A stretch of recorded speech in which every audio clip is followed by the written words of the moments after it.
It's your boy and Guru in the house, back with another news episode where, ladies and gentlemen, we've got something really special for you guys. Of course, we will definitely talk about Julian Brandt because that's what this video is all about. Also, not just Julian Brandt, we are going to talk about Glenn Kamara incident again. Why? And because Chris Boyd has opened up about this thing, so we're going to discuss that.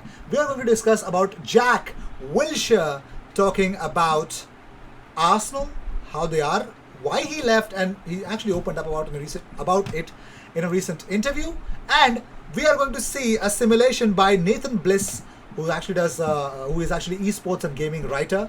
He actually came up with an article about what happens if Arsenal actually signed Ibrahima Konate in Football Manager. So, of course, the simulation thing. They keep doing these things, which makes me love Football Manager again, though I still don't play it. I need to though. So also Miguel Aziz, he pulled off a stunner of a goal there. So everything will be discussed in this episode. So if you seek daily Arsenal content, best place to be. Let's just jump right into it. So the first thing that we got here is Rangers legend Chris Boyd has spoken about Slavia Praha. He's fuming. Okay, he's really fuming. He insists that a heavy fine won't suffice, and he has urged UEFA to kick Slavia Praha out of the Europa League following the disgraceful scenes and allegations of racism which totally overshadowed their victory at Ibrox on Thursday. Now, we all know that Kamara issued a statement through his lawyer on Friday night in which he gave a graphic account of the alleged incident, which Kudela denies, and demanded action from the European governing body. So Andre Kudela, a vile racist abuse is what he used during the game, which he actually denies. He says, if UEFA genuinely wants to show racism the red card, then it's time to stop the tokenism and take a zero tolerance approach.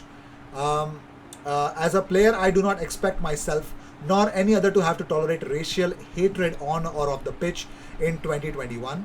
The vile racist abuse by Andre Kedel took place on the international stage, and any failure to attack by UEFA will be viewed as a green light for racism. And it's really, he's come up with a statement like that on his Instagram as well. And he actually put the caption, "Enough is enough." So he's really pissed. And he spoke to Sky Sports about it. I mean, Chris Boyd said, "I think the fines and everything are not good enough or strong enough. They need to take the strongest stance possible. And for me, that would be to kick Slavia Praha out of the competition." I'm not saying that with the Rangers head on and get Rangers back in. The best team won over the two ties, kick them out and give Arsenal a bye into the semi-final. It's not right, and if it's swept under the carpet and it doesn't get dealt with, then I think Glenn Kamara said it gives the green light to continue this racism in football, and it's an absolute disgrace. UEFA have got an opportunity here to do something about it.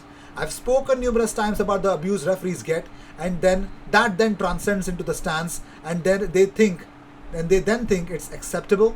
But how can we go about this and ask society to change and do things if we have got a professional football player on the biggest stage in the Europa League actually racially abuse another professional player? It's not on. You can find these clubs as much as you want. It's irrelevant. There is a stronger stance that needs to be taken on this. Now, let me know in the comments, what do you guys actually believe? Well, give a real take on this, not as an Arsenal fan. Give a real take on this. Chris Boyd has said that Slavia Praha should be kicked out of the Europa League and Arsenal should be given a bye to the semi-finals. As an Arsenal fan, if you want to ask my opinion on this, I think it's not fair to go on a bye, but yes, a strict action has to be taken. I mean, something that makes sure that scares Slavia Praha, that they should take an action against it. They've completely denied it. They've put an official statement on Twitter that such sort of things have not at all happened. They're even backing the player, and Glenn Kamara is pissed, and is pissed to death with it. So I'm sure. I think probably Glenn Kamara should be Kudela should be suspended from Europa League for 2 years, 3 years. He shouldn't be playing. I think to remove the team would be a bigger statement, but I think the player should be banned in European competitions for some years. That should be good. Or probably should be banned altogether from playing for some months or some games. Something has to happen that has to impact Kudela from doing it. Otherwise, it's Glenn Kamara put it exactly right.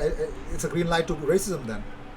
Moving on, so talking about different stuff, let's talk about West Ham. Arteta on West Ham said, we know we will have a really tough game. They have been in great form. They've been really consistent. They know really well what to do and how to hurt opponents.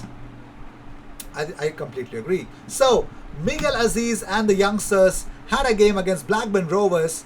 And yes, ladies and gentlemen, it was FA Youth Cup. And Arsenal youngsters had a blast. They won 4-1. And that 43-minute stunner was a Miguel Aziz long-range shot. If you've not checked it out, go to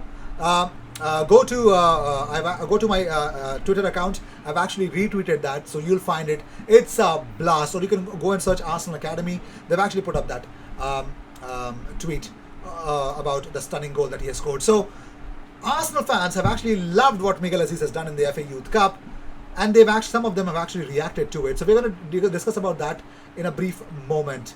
Yes. So the first comment on that post was, what a player. Another one said, insane goal. Another one said, what a goal, the guy deserves to be promoted to senior team. Another one said, Aziz is going to be an integral Arsenal first teamer in the next 18 months. Kid is a baller. Another one said, ready for first team in my opinion. Alone next season will do him good. Another one said, who needs Guendouzi when we have Aziz? Promote him immediately and renew his contract, was another statement. So all the Arsenal fans loved what they saw from Miguel Aziz. That was a stunning strike. Go check it out, man. What are you doing? If you're an Arsenal fan, you'll definitely check it out. Moving on to the meat, the major news that I would want to give you.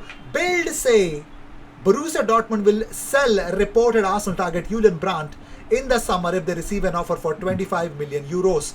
25 million euros is actually a very cheap bargain price for Julian Brandt. He's really got his form back. He's got his assists and he's really quick. Quick feet would add a lot of value, but Martin Odegaard is a different gravy, and I'd rather stick to Odegaard for now. I'm really happy with Odegaard. I want to see what happens towards the end of the season, and probably after that, I think, let's see. I will have my reservations about Brandt in the Premier League, but let's see what happens. Moving on, so Guardian's predicted lineups for the game against West Ham versus Arsenal.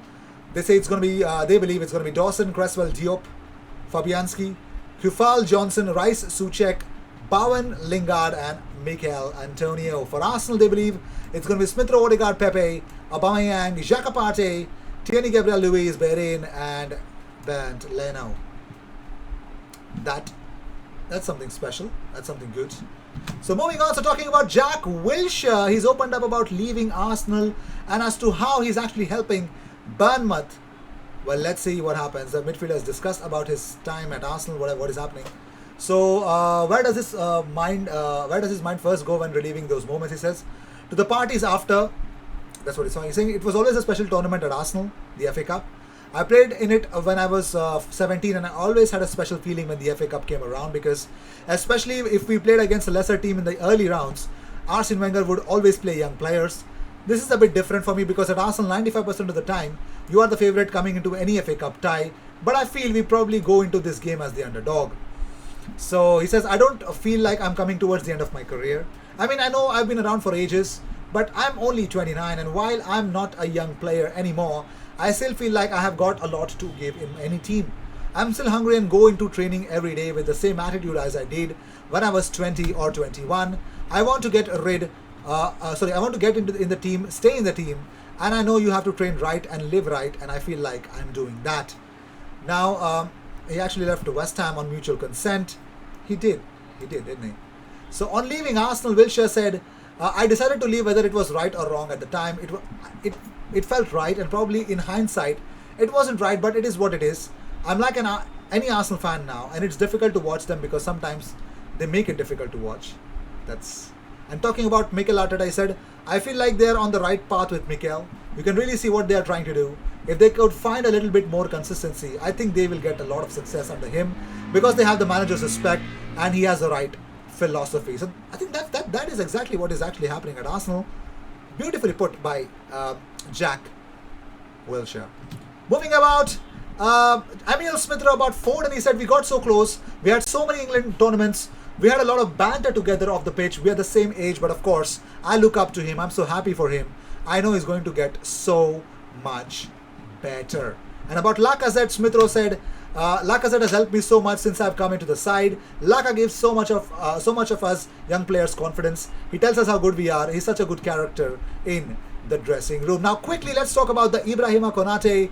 What exactly happens? Like, if he joins Arsenal, he has been linked with Arsenal, but let's see how did they actually do it? Like, why did they actually simulate? So, using FM21 to run their simulation, what they did is that the football manager suggested that Ibrahima Konate's 2021-2022 season very quickly became first choice under Mikel Arteta, forming a strong partnership with Gabriel in centre defence.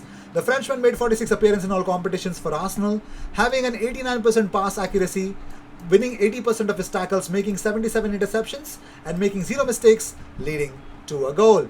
Now, when compared to his teammates, Konate made more key tackles than any other Arsenal defender. He was only beaten by William Saliba, 86% in terms of tackle-1 ratio, and only Gabriel winning a higher percentage of headers. So he would be actually a very good signing for Arsenal, man. Unreal. So with this, we end this episode. Thank you so much for tuning in. If you enjoyed what you saw, consider subscribing, and I will see you in the next one.